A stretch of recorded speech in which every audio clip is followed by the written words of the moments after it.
حکومت کا یہ کہنا بھی صحیح ہے کہ ہم اس کی اصلاح کریں گے، ہم یہ بھی مانتے ہیں کہ ان کی اصلاح ہونی چاہیے، لیکن جن لوگوں نے ناجائز قبضے کیے ہیں سزا ان کو ملنی چاہیے، نہ کہ سزا مسلمانوں کو ملنی چاہیے کہ وقف سے ہی ان کو محروم کر دیا جائے۔ نئے مجوزہ بل میں یعنی جو امینڈمنٹ 2024 کا ہے، وقف کرنے والے کا کم از کم 5 سال سے قبل کا مسلمان ہونا لازم کیا گیا ہے۔ 5 سال پہلے جو مسلمان ہوا وہ مسلمان ہے، اور 3 سال جو پہلے مسلمان ہوا وہ کافر ہے۔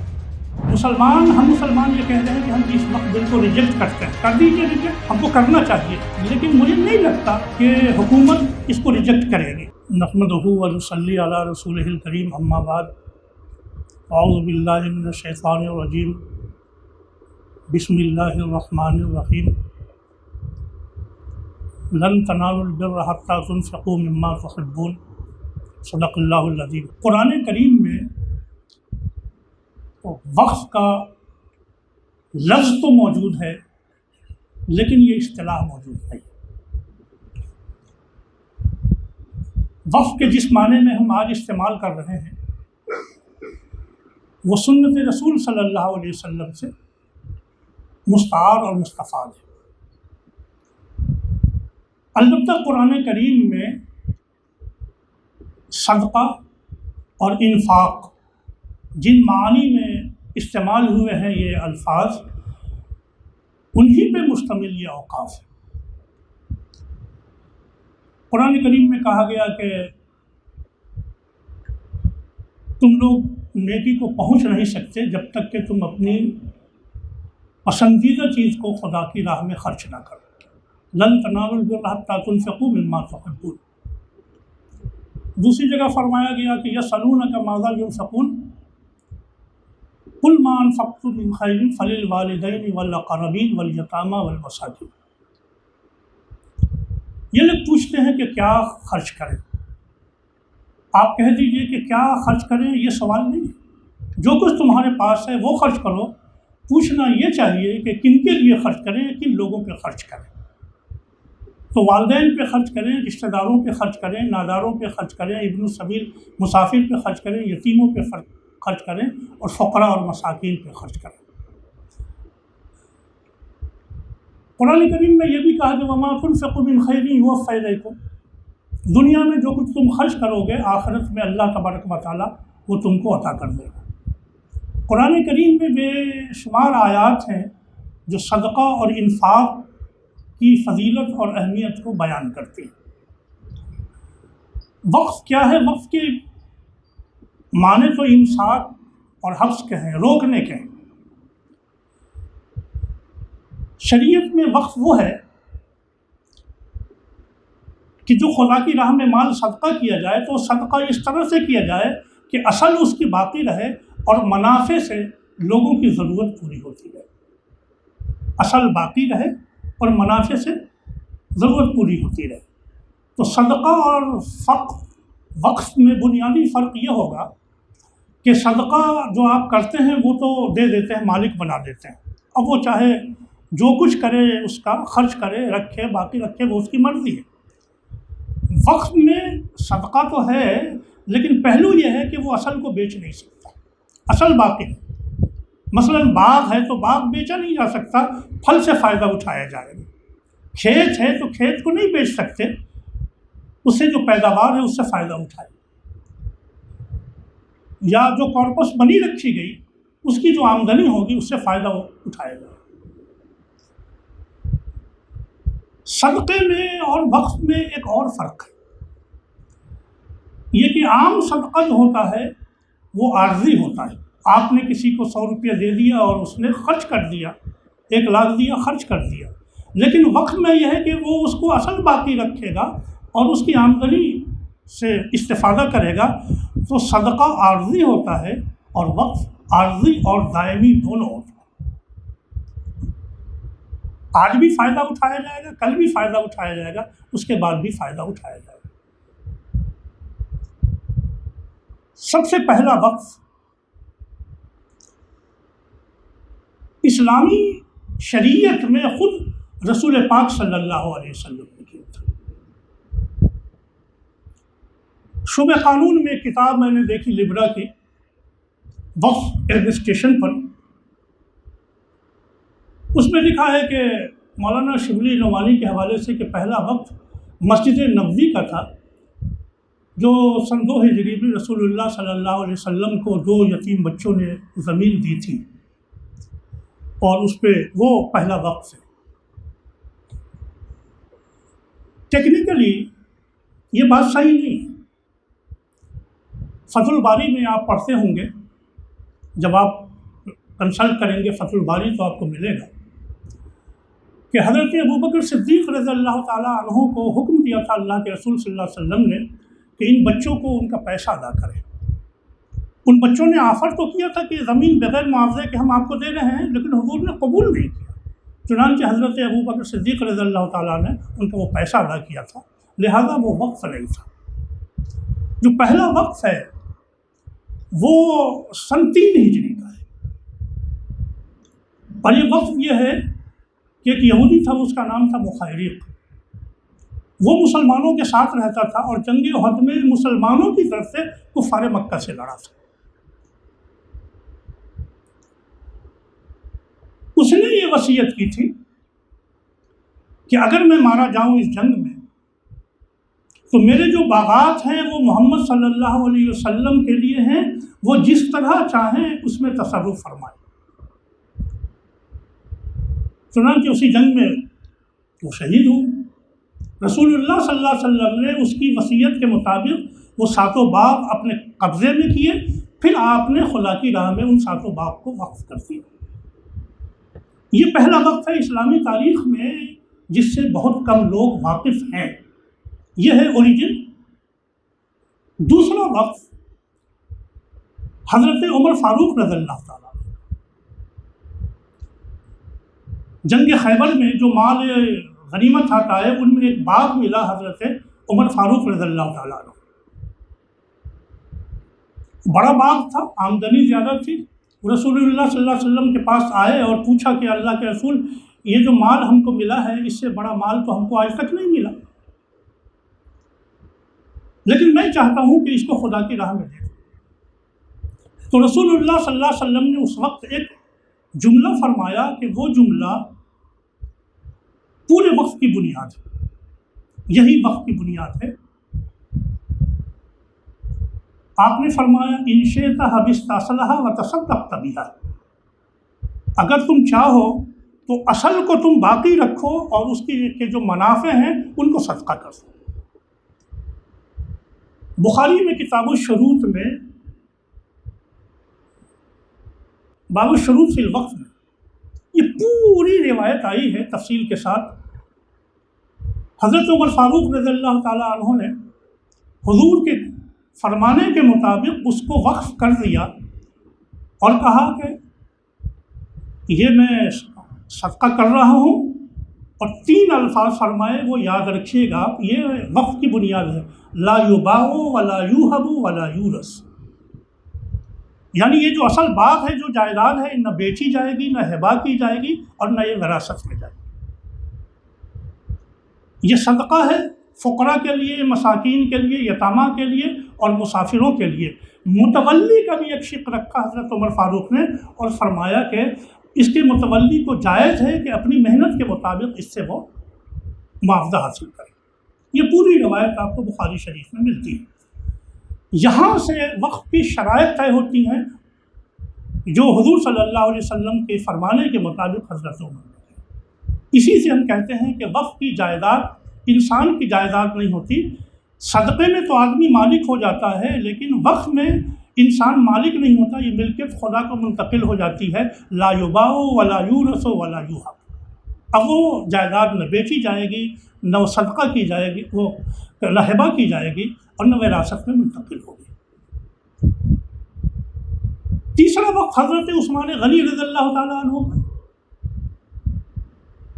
جب مدینہ تشریف لائے تو دیکھا لوگوں کو پانی کی قلت ہے، تو بیر روما ایک کنواں تھا، اس میں پانی کثرت سے تھا، آپ نے اسے خریدا اور فرمایا رسول اللہ صلی اللہ علیہ وسلم سے کہ میں بھی پانی اس سے لوں گا، اور عام مسلمانوں کے لیے بھی میں وقف کرتا ہوں کہ وہ بھی اس سے پانی لیں، یہ میرا پرائیویٹ نہیں ہوگا۔ یہ تیسرا وقت تھا حضور صلی اللہ علیہ وسلم کے عہد مبارک میں حضرت عثمان غنی رضی اللہ تعالیٰ عنہ کا۔ اور سنن نسائی میں اور سنن ترمذی کی کتاب المناقب میں یہ پورا واقعہ آپ کو مل جاتا ہے۔ چوتھا وقت تھا حضرت علی کرم اللہ تعالیٰ وجہ کا۔ آپ کے پاس ایک جائیداد تھی، ایک چشمے کے کنارے جو بہت پیداوار دیتی تھی، عین ابی نیزر اس کا نام تھا۔ تو آپ نے وہ پوری جائیداد وقف کر دی فی سبیل اللہ، اور حضرت امام حسین رضی اللہ تعالیٰ عنہ کو آپ نے اس کا متولی بنا دیا۔ امیر معاویہ نے اپنی حکومت میں دیکھا کہ وہ علاقہ زرخیز ہے، تو 40,000 دینار پیش کیے امام کی خدمت میں اور فرمایا اسے آپ بیچ دیجئے۔ تو اس وقت جو انہوں نے جملہ فرمایا کہ تصدق بہا ابی فلا ابی، کہ میرے والد محترم نے اس کو صدقہ کیا تھا، یعنی وقف کیا تھا، یہ بیچی نہیں جا سکتی۔ اس کے بعد وہ وقف باقی رہی۔ حضرت ابو بکر اور حضرت ارقم نے بھی وقف کیے، لیکن یہ وقف عام ہے، اور یہ جو وقف ہوئے اب وہ وقف خاص ہے۔ یہاں ایک نقطہ میں بتا دوں، شریعت میں 2 طرح کا وقف ہوتا ہے، ایک وقف عام، ایک وقف خاص۔ وقف عام کو وقف خیری کہتے ہیں، وقف خاص کو وقف خاندانی یا وقف علی الاولاد کہتے ہیں۔ حضرت ابو بکر صدیق رضی اللہ تعالیٰ عنہ کا جو مکان تھا مکہ میں، ان کی جائیداد بہت تھی، انہوں نے یہ وقف علی الاولاد، وقف خاندانی کیا تھا کہ وہ لوگ اس کو رکھیں تو استفادہ تو کریں، لیکن اس کو بیچیں نہیں۔ اسی طرح جہاں سے اسلام پھیلا اور جہاں حضرت عمر رضی اللہ تعالیٰ عنہ تلوار سوتے ہوئے گئے تھے اور ایمان قبول کر کے واپس آئے تھے دار ارقم، تو حضرت ارقم نے بھی اس کو وقف علی الاولاد کر دیا تھا۔ صحابہ کرام میں ایک بڑی تعداد ہے جنہوں نے وقف کیا۔ آپ قرآن میں پڑھتے ہوں گے کہ جب یہ آیت نازل ہوئی لن تنالوا البر حتی تنفقوا مما تحبون، تو مدینہ منورہ کا اس وقت جو گیٹ ہے، جہاں باب النساء ہے، عورتوں والا گیٹ، جہاں خواتین نماز پڑھتی ہیں، وہاں پہ ایک باغ تھا حضرت طلحہ انصاری کا، اس میں کنواں تھا۔ وہ آئے کہا حضور کیا اللہ تعالیٰ اس کو چاہتا ہے کہ ہم صدقہ کر دیں؟ تو ان کا ہاں۔ تو آپ نے چشمہ سمیت پورا باغ اللہ کے راہ میں وقف کر دیا۔ اسی طرح جب قرآن کریم کی آیت نازل ہوئی من ذا الذی یقرض اللہ قرضا حسنا فیضاعفہ، کون ہے جو اللہ کو دے قرض حسنا، اللہ تعالیٰ اس کو بڑھا چڑھا کر کے۔ تو حضرت ابو دہدہ انصاری رضی اللہ تعالیٰ عنہ حضور کے پاس آئے کہ حضور اللہ ہم سے قرض مانگتا ہے جنت کے بدلے؟ کہا میرے پاس 2 باغ ہیں، میں دونوں اللہ کی راہ میں وقف کرتا ہوں۔ آپ نے فرمایا نہیں، تمہارے بچے بھوکے مریں گے، ایک باغ وقف کرو، ایک اپنی اولاد کے لیے باقی رکھو۔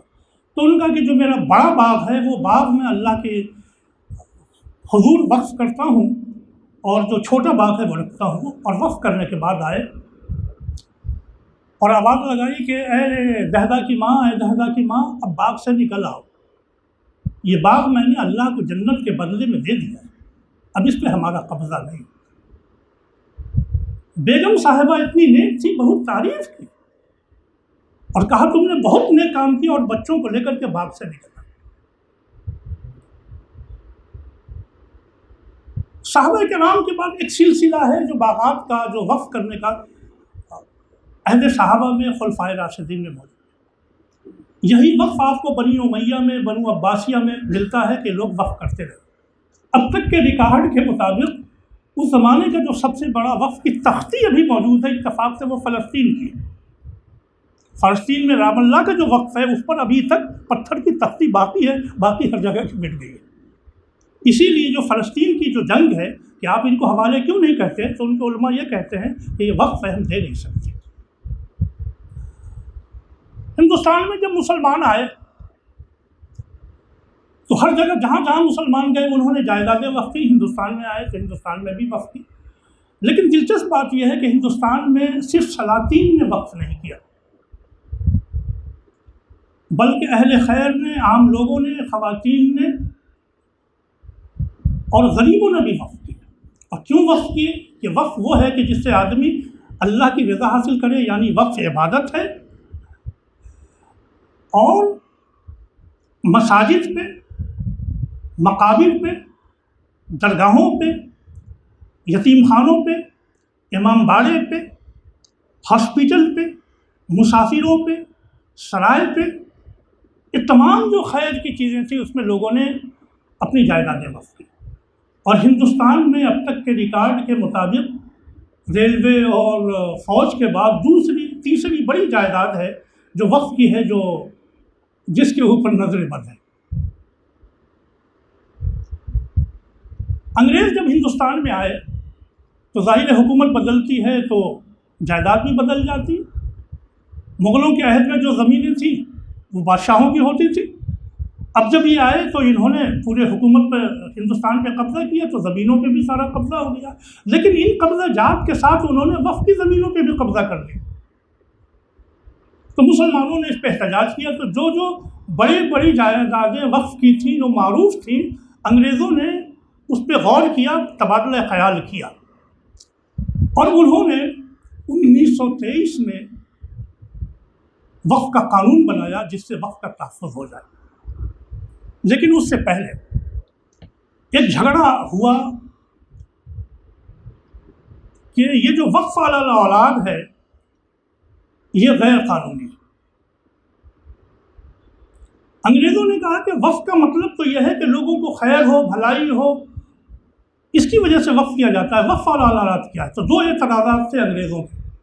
پہلا اعتراض تو یہ تھا کہ اسلام کا جو قانون وراثت ہے، وقف اس سے جزوی انحراف ہے. وراثت میں یہ ہے کہ زمین بیٹے کو جائے گی، بیٹے کے بعد پوتے کو جائے گی، پوتے کے بعد پڑپوتے کو جائے گی، نسل چلے گی. وقف میں یہ ہے کہ وہاں جا کر کے آپ نے روک دیا کہ اب یہ وراثت میں نہیں جائے گی، لا یورث، آپ نے پہلی پابندی لگا. تو ایک تو یہ کہ وقف میں یہ جو قرآن کا قانون وراثت ہے، یہ وقف اس سے جزوی انحراف کرتا ہے. یہ اولاد کو استفادے کا تو حق دیتا ہے لیکن یہ وراثت میں منتقل نہیں کرتا. تو ایک اعتراض انگریزوں کا یہ تھا. دوسرا اعتراض یہ تھا کہ یہ وقف خیری نہیں، اس سے لوگوں کو فائدہ نہیں پہنچ سکتا، اس سے ڈیولپمنٹ رک جاتا. تو یہ ذہنی پہلو تھا کہ وقف جو خیر کے لیے، بھلائی کے لیے کیا جاتا ہے، اس میں یہ پہلو نہیں. ہم مسلمان جیسے آج ہیں ویسے کل بھی تھے، خوب لڑتے تھے اور انگریزوں کی عدالت میں اپنا مقدمہ لے جاتے تھے. تو 1895 میں انگریز حکومت نے، انگریز عدالت نے یہ طے کر دیا کہ وقف علی الاولاد غیر قانونی ہے، اس کو تسلیم نہیں کیا جا سکتا.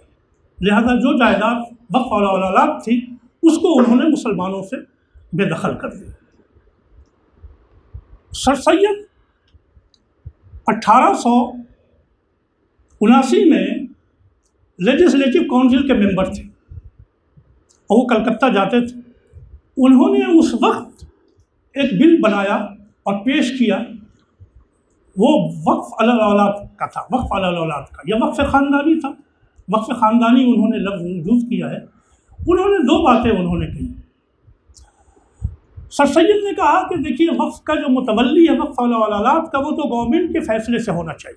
گورنمنٹ طے کرے کہ کون اس کا متولی ہوگا، لیکن جرمانے میں یا کسی اور تقاضے میں وقف کی جائیداد کو ایکوائر نہیں کر سکتی گورنمنٹ.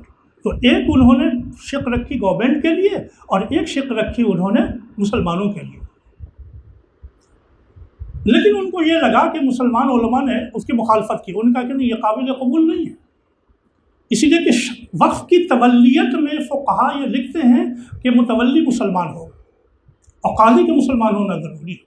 گورنمنٹ مقرر کرے گی تو مسلمان کرے یا غیر مسلم کرے، یہ اس کو حق نہیں دے سکتے. یہ پوائنٹ تھا اختلاف کا علماء کے درمیان اور سر سید کے درمیان.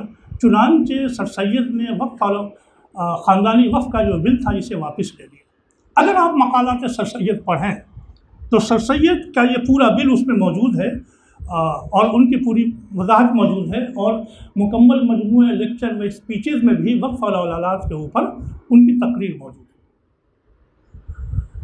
لیکن 1895 میں انگریزوں کے فیصلے کے بعد اضطراب پیدا ہوا اور مسلمانوں نے کہا نہیں، ہم اس کو غلط سمجھتے ہیں انگریزوں کے فیصلے کو. چنانچہ اس زمانے میں کلکتہ کے جو وکیل حضرات تھے اور کانپور کے اور لکھنؤ کے اور لاہور کے اور پٹنہ کے تمام بڑے بڑے جو بیرسٹر مسلمان تھے وہ اٹھ کھڑے ہوئے اور ان کا کہ ہم ان کو تسلیم نہیں کریں گے اور ارگو کرتے رہے۔ جسٹس سید امیر علی کلکتہ کے، سر سید نے بڑی تعریف کی ہے ایک موقع پر ان کی۔ 1905 میں وقف علی اولاد پر پورا ایک انہوں نے قانونی دفعات مرتب کی اور ایک انگریزی رسالے میں اس کو چھپوایا اور انگریز ججوں کو بھیجا، لیکن اس سے بھی کوئی فرق نہیں پڑا۔ تو پھر ان علماء نے اور وکلاء نے خاص طور سے بیرسٹر حضرات اس میں زیادہ تھے، تحریک چلائی۔ 1908 میں مولانا شبلی نعمانی جڑ گئے اس سے، اور انہوں نے پورا مضمون لکھا وقف علی اولاد پر جو مقالات شبلی میں شامل ہے، اور یہ 4 سال تحریک چلی ہے۔ 1912 میں جا کر کے انگریز حکومت نے یہ تسلیم کیا کہ نہیں، ہم اس کو واپس لیتے ہیں، اور جس طرح وقف خیری ہے، وقف عام ہے، اسی طرح وقف علی اولاد بھی ہے، وقف خاص بھی ہے، یہ دونوں اوقاف موجود ہیں۔ میں نے آپ سے عرض کیا تھا کہ انگریزوں کے زمانے میں کچھ زمینیں مسلمانوں کے بھی قبضے میں تھی متولیوں کی، اور انگریزوں کے بھی۔ مسلمانوں نے تحریک چلائی تو 1923 میں انہوں نے یہ قانون پاس کیا تھا، وقف میں مسلمانوں کا حق تسلیم کیا۔ 1963 میں دفعہ 20 کے تحت انہوں نے پوری دفعات بتائی کہ جو جائیدادیں ایسی ہیں جو مسجد کی ہیں، یا اس میں مندر کو بھی شامل کیا انہوں نے، مندر کی ہیں یا چرچ کی ہیں یا مذہبی اس کے لیے وقف کی گئی ہیں، ان پہ حکومت مداخلت نہیں کرے گی۔ تو اس میں غیر مسلموں کی اور مسلمانوں کی ساری جگہیں پروٹیکٹ ہوئی 1863 کے قانون کے مطابق۔ آزادی کے بعد ایک بڑا مسئلہ یہ آیا کہ بڑی تعداد میں مسلمان چھوڑ کر کے چلے گئے ہندوستان، پاکستان چلے گئے، بنگلہ دیش چلے گئے۔ تو ان کی جائیدادیں 2 طرح کی تھیں۔ ایک طرح کی جائیداد تھی وہ کہ جو خود چھوڑ کر کے چلے گئے تھے تو حکومت نے ایکوائر کر لیا، لیکن بہت سی جائیداد وہ تھی کہ جو وقف کی گئی تھی۔ تو جو وقف کی جائیداد تھی اس کو ایکوائر نہیں کیا جا سکتا تھا، تو وقف کی جائیدادوں کے اوپر جو جن لوگوں نے کیا قبضہ ہوا، آپ کے یہاں یہ جو ندیم ترین ہال ہے نا جس پہ بنا ہوا ہے، یہ ولی محمد وقف کی زمین۔ اور جب میں اسٹوڈنٹ تھا، علی گڑھ مسلم یونیورسٹی میں آیا تھا 1981 میں نے اس پہ ایک بورڈ بھی دیکھا تھا ولی محمد وقف کے نام سے۔ بعد میں یہاں یہ ہوا کہ زمینوں کی پلاٹنگ کر دی گئی تھی اور لوگوں کو لیز پہ دیا جا رہا تھا، تو ان کے جو ورثاء تھے علی گڑھ میں انہوں نے احتجاج کیا، تو وہ وقف کا سلسلہ رکا، اور ماشاءاللہ اس کے بعد سے یہ ایک ہاسٹل لڑکوں کا بنا ہے جو پولی ٹیکنک کے طلباء جس میں رہتے ہیں، تو اس کا اچھا یہ استعمال ہوا۔ اس طرح کی بہت سی جائیدادیں تھیں جن کے اوپر انگریزوں کے زمانے میں لوگوں نے قبضہ کر لیا تھا۔ تو مسلمانوں نے جب وہ مطالبہ کیا حکومت سے، تو 1955 میں یہ بل ہمارے آزاد حکومت میں یہ بنا، لیکن اس میں بہت سی کمیاں تھیں جس کے اوپر 1959 میں اور 69 میں اور کئی ترمیمات ہوئیں، اور فائنلی 1995 میں کانگریس حکومت میں ایک بڑا موضوع بل آیا۔ جب یہ بل آ رہا تھا تو اسلامی فقہ اکیڈمی نے بنگلور میں ایک بڑا اجلاس علماء کا کیا کہ وقف کے جو شرائط شرعی ہیں ان کو متعین کیا جائے، اور استبدال وقف خاص طور سے، جیسے ہندوستان میں بہت سی جائیداد ایسی ہیں جہاں مسلمان ہیں نہیں، مسجد باقی ہے، مسلمان چلے گئے، اب ان کا کیا ہو؟ تو یہ استبدال وقف بیچ نہیں سکتے، لیکن استبدال کر سکتے ہیں نا، بدل سکتے ہیں نا، اس پر پورا قانون بنایا جائے۔ میں بھی علی گڑھ سے اس کانفرنس میں شریک تھا، اس کا پورا مجموعہ شائع ہوا ہے، اور وہ پوری دستوری دفعات کو روشنی میں شرعی قوانین، شرعی ضابطے مرتب کیے گئے اور حکومت ہند کے حوالے کیا گیا، جو 1995 میں وقف کا قانون بنا۔ اس میں بہت سی کمیاں تھیں۔ 1905 میں یہ 2005 میں یہ سچر کمیٹی کی رپورٹ آئی، انہوں نے وقف کے انتظامات کے سلسلے میں متعدد کمیوں کی نشاندہی کی، متعدد اصلاحات کی سفارشات کی، چنانچہ اس کی روشنی میں 2010 میں اور 2013 میں یہ بنائے گئے، ترمیمات کی گئی۔ اس وقت جو ایگزسٹ کر رہا ہے آپ کا وقف کا قانون ہندوستان میں، یہ اصلاً 1995 کا بنایا ہوا قانون ہے۔ اس میں کمیاں تو ہیں لیکن مجموعی اعتبار سے یہ ایک مؤثر قانون ہے۔ اب ایک بل آیا ہے 2024 کا، یہ بل کہلا رہا ہے۔ یہ بل اس وقت پورے ہندوستان میں موضوع بحث ہے۔ یہ بل بنیادی طور پر یہ جو موجودہ نظام ہے وقف کا اس کو چینج کر دے گا. یہ تینوں چیزیں چینج کر دے گا، ڈیفینیشن کو بھی، ایڈمنسٹریشن کو بھی، جوڈیکیشن کو بھی. یعنی تعریف بھی بدل رہا ہے. وقف ایک لفظ ہے، وقف بورڈ ایک لفظ ہے، وقف ایک لفظ ہے. اب آپ ایک لمبی چوڑی داستان اس میں ڈال دیجئے، 6 الفاظ اس میں شامل کر دیجئے، اہمیت گھٹ جائے گی، لوگوں کے ذہن میں بھی نہیں. تو جس طرح دوسرے اور اوقاف ہندوستان میں دوسرے اور بل بنائے گئے ہیں، اسی طرح اس کو بھی رہنا چاہیے. ضرورت اس وقت یہ ہے کہ ہم ذرا سے یہ سمجھیں کہ پچھلے قانون میں کیا تھا اور کیا تبدیلیاں ہو رہی ہیں. جیسا کہ آپ کے سامنے آیا کہ تقریباً 40 ترمیمات اس میں تجویز کی گئی ہیں، لیکن اس میں جو کچھ اہم ترمیمات ایسی ہیں کہ اگر ان کو قبول کر لیا گیا تو وقف کی جو اربوں خربوں کی جائیداد ہندوستان میں ہے یہ مسلمانوں کے ہاتھ سے نکل جائے گی. میں ایک بات آپ سے عرض کروں، حکومت کا یہ کہنا بجا ہے کہ وقف املاک میں خرد برد ہو رہی ہے، وقف کی جائیداد پر لوگ قابض ہیں، وقف کی جائیداد سے ناجائز فائدہ اٹھا رہے ہیں. حکومت کا یہ آبزرویشن بالکل صحیح ہے. حکومت کا یہ کہنا بھی صحیح ہے کہ ہم اس کی اصلاح کریں گے. ہم یہ بھی مانتے ہیں کہ ان کی اصلاح ہونی چاہیے، لیکن جن لوگوں نے ناجائز قبضے کیے ہیں سزا ان کو ملنی چاہیے، نہ کہ سزا مسلمانوں کو ملنی چاہیے کہ وقف سے ہی ان کو محروم کر دیا جائے. تو جو بنیادی پوائنٹ ہے یہ ہے کہ حکومت کا یہ کہنا بالکل درست ہے کہ وقت پر ناجائز متولی حضرات قبضہ کیے ہوئے ہیں، دوسرے حضرات قبضہ کیے ہوئے ہیں. میں دلی میں آپ کو ایک بات بتاؤں، بڑے مشہور حکیم جن کے نام پر حکیم اجمل خان طبیہ کالج ہے، جنہوں نے علی گڑھ مسلم یونیورسٹی میں طبی نظام کے لیے بڑی کوششیں کی تھیں. آر کے پورم میں جب آپ ایئرپورٹ جاتے ہیں تو ان کی قبر ہے، لیکن ان کی قبر تک آپ آسانی سے پہنچ نہیں سکتے، اس کے پورے احاطے پہ لوگوں نے قبضہ کیا. میں جا چکا ہوں، لیکن یہ قبضہ جات صرف متولیوں نے مسلمانوں نے نہیں کی، حکومت نے خود قبضہ کیا ہوا ہے. یہ انٹرنیشنل ایئرپورٹ جہاں سے آپ اٹھتے ہیں، 80 کی دہائی میں نے وہاں 3 درگاہیں دیکھی، احاطہ دیکھا تھا قبروں کا. اب وہ موجود نہیں ہے. اب ان میں سے صرف ایک رہ گیا ہے جو جمعہ کے دن کبھی کبھی یہ لوگ لے جا کر کے کوئی جانا چاہے تو پہنچا دیتے ہیں. دلی کی دارالخلافہ کی جو بڑی اور بڑی وسیع جو عمارات ہیں وہ وقف کی زمینوں پر ہیں، اور اسی طرح تمام بڑے شہروں میں جائیں ان پہ قبضہ کس نے کیا ہوا ہے؟ دلی کی 124 جو جائیداد ہے جس کے اوپر منموہن سنگھ کے زمانے کے اندر یہ کہا تھا کہ ہم یہ مسلمانوں کو دے دیں گے، ان پہ قبضہ کس نے کیا ہوا؟ تو حکومت کے ادارے ہیں. تو قبضہ کرنے والے صرف متولی نہیں ہیں، ناجائز قابض نہیں ہیں، حکومت کے ادارے بھی ہیں. تو ان کو بھی خالی کرنا چاہیے، ان کو بھی خالی کرنا چاہیے. اس کے لیے جو قانون بنایا جائے وہ مؤثر ہے. لیکن جو تجاویز رکھی گئی ہیں جو اب مشترکہ پارلیمنٹری کمیٹی کے سامنے ہیں، انہوں نے اپنا پورٹل جاری کر دیا ہے کہ آپ تجاویز بھیجیں. اس میں اسٹیک ہولڈرز یعنی مسلمان آرگنائزیشنز اور انڈیویجول سبھی وہاں اپنا اندراج کرا سکتے ہیں.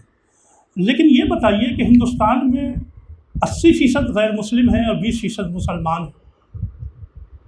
اگر وہ لوگ 80% کہہ دیں گے نہیں ان وقت کو ختم کر دینا چاہیے تو کیا ختم کر دیں گے؟ میرا کہنا یہ ہے کہ جو اسٹیک ہولڈرز ہیں، وقت کا تعلق جن سے ہے انہی سے مشورہ لینا چاہیے، اور ان میں جو وکلاء اور ماہرین قانون اور علماء ہیں ان کو اس وقت ایکٹیو رول ادا کرنا چاہیے. یہاں قانون کے ایک ماہر پروفیسر وسیم علی صاحب بیٹھے ہوئے ہیں جو وقت پڑھاتے بھی ہیں. میں نے اس وقت بل پہ غور کرنے کے بعد کچھ تجاویز طے کی ہیں جو آپ کے سامنے میں رکھتا ہوں. یہ چند ہیں جو موٹی موٹی ہیں، اگر یہ قبول کر لی جائیں تو وقت میں سہولت ہو جائے گی.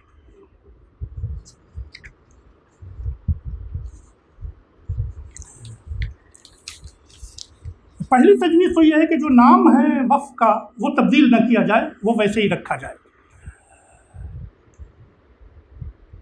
اس جو نیا پروپوز امینڈمنٹ بل 2024 کا ہے اس میں 3C کے تحت ایک دفعہ بڑھائی گئی ہے. ضلع کلکٹر کو اختیار دیا گیا ہے کہ وہ کسی بھی وقت جائیداد کی نوعیت بدل کر یہ حکم نامہ جاری کر سکتا ہے کہ یہ سرکار کی جائیداد ہے، اور اس کو مطابق ریونیو ریکارڈ میں تبدیلی بھی کر سکتا ہے۔ اس کے بعد ریاستی حکومت وقف بورڈ کو حکم دے گی کہ اس کے جائیداد کے اندراج کو اوقاف کے رجسٹر خارج کر دے۔ اگر یہ مان لیا گیا تو ساری جائیدادوں پر یہ کہہ دیا جائے گا کہ حکومت کی جائیداد ہے، اس کے بعد آپ سے خالی کرا دیا جائے گا۔ لہذا یہ امینڈمنٹ جو ہے یہ غلط ہے، اس کو قبول نہیں کرنا چاہیے۔ دوسرا یہ ہے کہ وقف ایکٹ کی دفعہ 9 کے تحت مرکزی وقف کونسل کے 14 ممبر ہوتے ہیں اور ان سب کا مسلمان ہونا ضروری ہے، جو 1995 کا ایکٹ ہے۔ جو 2024 کا مجوزہ بل ہے اس میں مسلمان ہونے کی شرط ہٹا دی گئی ہے اور ممبروں کی تعداد 14 کے بجائے 23 کرنے کی تجویز ہے۔ اس میں بھی 2 غیر مسلم ممبر کا ہونا ہے اور خواتین کا بھی ہونا ہے۔ تو خواتین کی تجویز تو مناسب ہے اور یہ 2013 کے امینڈمنٹ میں بھی موجود ہے کہ خواتین ہونے چاہیے، لیکن یہ مسلم کا جو لفظ ہٹا دیا گیا ہے اس سے 2 تو آپ مسلم بھی کر دیں گے، غیر مسلم کر دیں گے، اور پلس یہاں سے مسلم کا لفظ ہٹا دیں گے، تو پھر مسلمانوں کے پاس بچے گا کیا؟ یہی جھگڑا تو تھا جو انگریزوں کے زمانے میں ہوا تھا کہ ایڈمنسٹریشن مسلمانوں کے ہاتھ میں رہے گا۔ تیسرے یہ کہ مجوزہ بل میں مرکزی انچارج جو خود چیئرمین ہوں گے، اب وقف کا چیئرمین جو ہوتا ہے منسٹری، وہ بھی ختم کر دی گئی۔ اب آپ کے ذہن میں رہے گا کہ مولانا آزاد فاؤنڈیشن کو بھی ختم کر دیا گیا ہے۔ ان کے علاوہ 3 پارلیمنٹ کے ممبران کا بھی مسلمان ہونا ضروری نہیں ہے، جن کے ممبر ہوں گے۔ مجھے یہ بتائیے کہ ہندوستان کی مختلف ریاستوں میں کیا یہی ضابطہ ہے؟ ہندو جائیداد کی حفاظت کے لیے ہندو ہونا ضروری ہے۔ یہ ضابطہ جو پورے ہندوستان میں لاگو ہے وہ مسلمانوں پہ کیوں نہیں لاگو کرتے؟ آپ ان کو کیوں مستثنیٰ کرتے ہیں؟ تو اسے بھی ختم کرنا چاہیے۔ چوتھی بات یہ ہے کہ دفعہ 14 کے تحت صوبائی وقف بورڈ میں 7 سے 11 ممبران ہوتے ہیں اور ان سب کا بھی مسلمان ہونا ضروری ہے، لیکن اب جو ترمیمی بل آیا ہے اس میں مسلمان ہونے کی شرط ہٹا دی گئی ہے اور 2 غیر مسلم ممبر بھی ہوں گے۔ تو یہاں بھی وہی بات ہے جو سینٹرل وقف میں ہے کہ اس سے مسلمانوں کا کنٹرول ختم ہو جائے گا۔ 5ویں بات یہ ہے کہ موجودہ ایکٹ کے تحت ممبروں کا تقرر الیکشن کے ذریعے ہوتا ہے، لیکن اب جو پروپوز بل ہے اس میں ممبروں کا تقرر الیکشن کے بجائے صوبائی حکومت نامزد کرے گی، ان کی نامزدگی کے ذریعے ہوگا۔ الیکشن اب تک تھا اور اب نامزد ہوں گے، حکومت کس کو نامزد کرے گی؟ آپ اندازہ کر سکتے ہیں، الیکشن جمہوری ہے، نامزدگی غیر جمہوری ہے۔ جمہوری ملک میں جمہوری طریقہ کار اختیار کرنا چاہیے۔ موجودہ ایکٹ کی دفعہ 23.1 کے تحت صوبائی وقف بورڈ کا ایک چیف ایگزیکٹو آفیسر ہوتا ہے، اس کا بھی مسلمان ہونا ضروری ہے۔ وہ ریاستی حکومت کے ڈپٹی سیکریٹری سے کم مرتبے کا نہیں ہوتا۔ یہاں بھی اب مسلم کی شرط ہٹا دی گئی ہے اور ڈپٹی سیکریٹری کی جگہ کہا گیا ہے کہ چیف سیکریٹری کے عہدے سے کم نہیں ہوگا۔ کتنے چیف سیکریٹری ہیں مسلمان ہندوستان میں صاحب؟ وہ ملیں گے نہیں، اور شرط ہٹا دی آپ نے، پھر کیا ہوگا؟ نتیجہ آپ کے سامنے ہے۔ یہ جو 1995 کا ایکٹ تھا اس کی دفعہ 32 میں ایک ذیلی دفعہ یہ تجویز کی گئی تھی، اور جو اب کی گئی ہے اس میں ترمیم کی گئی کہ اگر کوئی وقف نئے قانون کی منظوری کے 6 ماہ بعد، یعنی اس میں تبدیلی کر کے اب جو پروپوز ہے وہ یہ ہے کہ کوئی وقف کی جائیداد نئے قانون کی منظوری کے 6 ماہ بعد تک اثر نو رجسٹرڈ نہیں کرایا جائے گا تو اس وقف کے حق نفاذ کے لیے کوئی مقدمہ، کوئی قانونی چارہ جوئی نہیں کی جا سکے گی۔ اب ظاہر ہے کہ جو جائیداد 6 مہینے کے اندر نہیں ہوئی وقف سے خارج ہو جائیں گی اور وہ جائیداد آپ کے ہاتھ سے چلی جائے گی۔ نئے مجوزہ بل میں یعنی جو امینڈمنٹ 2024 کا ہے، وقف کرنے والے کا کم از کم 5 سال سے قبل کا مسلمان ہونا لازم کیا گیا ہے۔ اب آپ اس پر ایک بات سنیے، 5 سال پہلے جو مسلمان ہوا وہ مسلمان ہے، اور 3 سال جو پہلے مسلمان ہوا وہ کافر ہے؟ لگتا یہ ہے کہ جس نے بل بنایا انہوں نے عقل سے کام نہیں لیا۔ بھئی مسلمان تو کبھی بھی مسلمان ہو سکتا ہے، اور یہ جو پہلا وقف ہے مخیریت کا حضور صلی اللہ علیہ وسلم نے کیا تھا، وہ تو مرنے سے پہلے کیا تھا. اور یہ آپ کسی کے مذہب کو وہ کب سے مان رہا ہے کب سے نہیں مان رہا ہے یہ آپ طے کریں گے؟ یہ غیر جمہوری، غیر اخلاقی ہے، اس کے اوپر احتجاج کرنا چاہیے. اسی طرح ایک تجویز یہ ہے کہ وقف survey commissioner, additional commissioner, assistant survey commissioner کے جو عہدے تھے وہ اب ختم ہو جائیں گے، اور جن اوقاف کی زمینوں کا سروے کرنا مطلوب ہے اس کا دائرہ اختیار ضلع کلکٹر کو دے دیا جائے گا. کلکٹر اس سروے کو ریاست کے قوانین محصولات کے مطابق انجام دے گا، اور وقف سروے کی میعاد کو ختم کرنے کی بھی تجویز ہے. اب ظاہر ہے کہ سروے کمیشن تو ختم کر دیا، کلکٹر کو آپ نے دے دیا. کلکٹر کیا کرے گا؟ وہ جتنے ایکٹیوسٹ ہمارے مسلمانوں کے خلاف ہیں وہ سب اس سے فائدہ اٹھا لیں گے. موجودہ وقف ایکٹ کی دفعہ 23.4 کے تحت وقف کے تنازعات کا تصفیہ کرنے کے لیے 1995 والے میں ایک ٹریبونل بنایا گیا تھا، اور اس کے فیصلے کو حتمی قرار دیا گیا تھا، چیلنج نہیں کیا جا سکتا تھا. مگر موجودہ ترمیمی بل میں بھی اسے ختم کرنے کی تجویز ہے.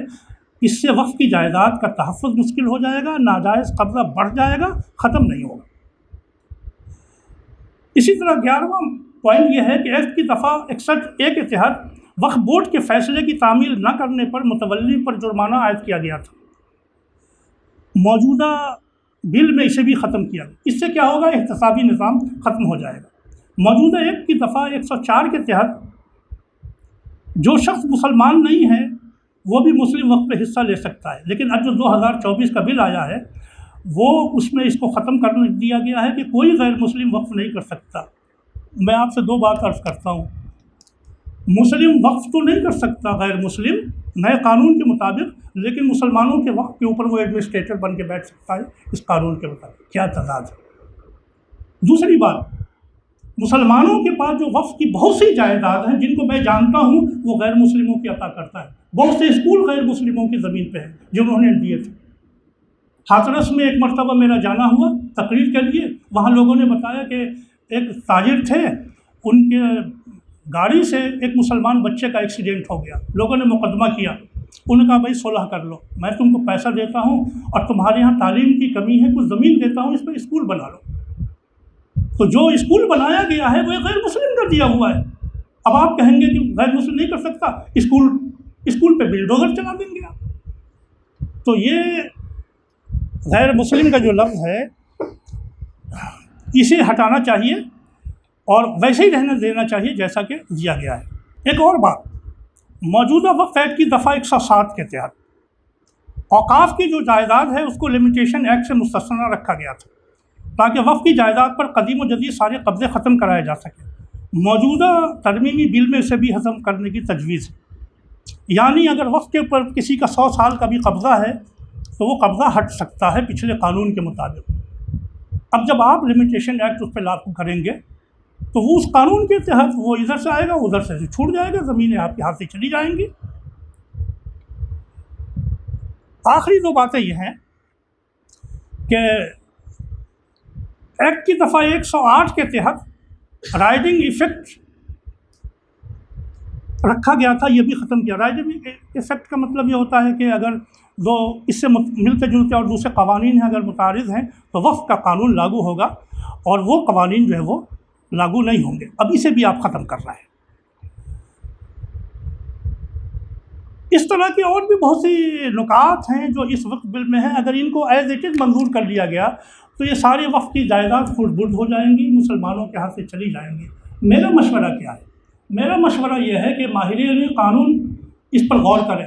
ہم مسلمان یہ کہہ رہے ہیں کہ ہم اس وقت بل کو ریجیکٹ کرتے ہیں. کر دیجئے ریجیکٹ، ہم کو کرنا چاہیے، لیکن مجھے نہیں لگتا کہ حکومت اس کو ریجیکٹ کرے گی. اگر ریجیکٹ کر دے تو بہت اچھا ہے، اور ریجیکٹ نہ کریں تو ان کے جو ایسے اہم پوائنٹس ہیں جس سے وقف کی تولیت، وقف کی ملکیت، وقف کا انتظام اور وقف کا عدالتی چارہ جوئی کا نظام ختم ہو رہا ہے اس میں ترمیم کی جائے.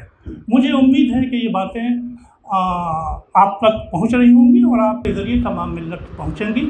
اس سبق خراشی کے لیے میں معذرت خواہ ہوں. اللہ تعالیٰ سے دعا ہے کہ ہمارے وجود کی، ایمان کی، جائیداد سب کی حفاظت فرمائے. والسلام علیکم ورحمۃ اللہ وبرکاتہ.